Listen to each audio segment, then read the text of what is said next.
We are going to start off with going into the Spider-Man stretch. Choose a leg to have in the front, and we're going to hold this stretch for 30 seconds. When I say hold for 30 seconds, it also means that you can be moving around. You can choose if you want to have your knee on the floor on the back leg, or if you want to have it off the floor and then have it even more active. I recommend moving your hips around, feeling where you feel the stretch the most, going in and out a little bit. And now we're going to change sides and do 30 seconds on the other side. You can even put one hand on top of the knee to move the knee on the front leg around. You choose if you have your toes on the back foot on the ground or if you want to have the foot just rested. You add a little bit more tension by having the toes in the ground, but this is also a warm up, so do what feels good to you. On the front leg, make sure to have it in 90 degrees or let the knee go a little bit further forward. Now we are going to move into a seated position, so find a box that fits for you. And you're going to put one foot on top of your knee, and we're going to go into like a hip capsule stretch. We're going to hold this for 20 seconds, and you should feel it on the back of your glute. Lean forward with straight back and just hold there. When you're done with a 20-second hold, we're going to do 5 active reps. So 5 reps where you push yourself up. So you want to get into the stretch, feel tension in the glute, and then push yourself up without using your hands. Now we're going to change sides. Now when you go into the stretch, make sure you're not hunching forward. You want to try to keep your back fairly straight.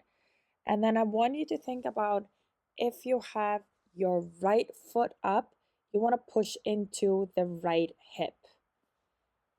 And now we're going to finish off with 5 active reps again here. Think about pushing into that hip as you're going up. So you're trying to create tension. We're going to go back on the ground and you're going to do like a side lunge. So the back foot is going to be straight behind your knee. The front foot is not going to be in a lunge position, but to the side. And I want you to make sure that your knee is tracking your toes. The toes are going to be pointing out, not straight forward, and your knee is going to be tracking your toes. So it's a side step lunge position, not straight to the front. This we should be feeling on our adductors. We're going to do 5 reps no weight and then 5 reps with the weight if you feel up for it. Of course, we're going to make sure that we do this on both sides. And I want you to feel like you're going into a stretch and then you're pushing, activating your muscles, getting out of it.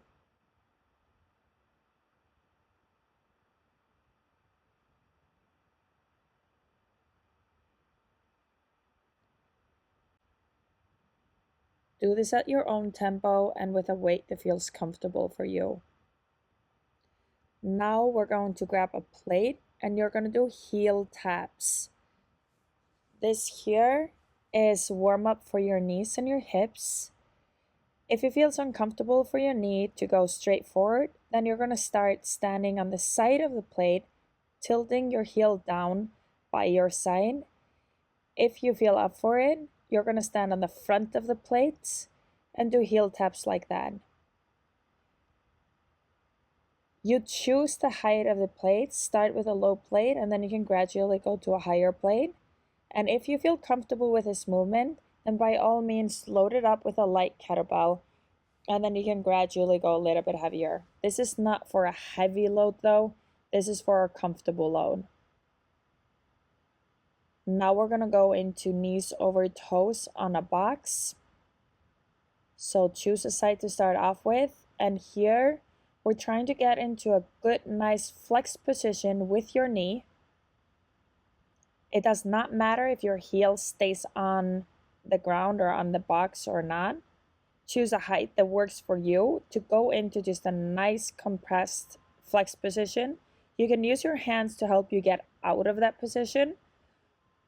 If it feels good to you, then you're gonna let go and not use your hands and use your muscles to step out. So this is a nice warm up for your knees, for your ankles, to get ready for squatting. I realize you're not going to be squatting all the way into that position, but we want your knees to be safe, and we also want to be strong in that compressed deep position in case you get there. You're going to do 8 reps per side. When you're done with this, we are going to get into the bottom of a squat or wherever you feel comfortable. You can have your hands on your legs and just hold for 10 seconds. When you're done, we are going to finish off with 5 air squats. You can do these air squats, just normal air squats, or you can hold on to an upright or something for you to help yourself get into a nice steep squat, feeling tension in the bottom of the squat and staying upright. This is to warm up as good of a position as you possibly can get into on the squat.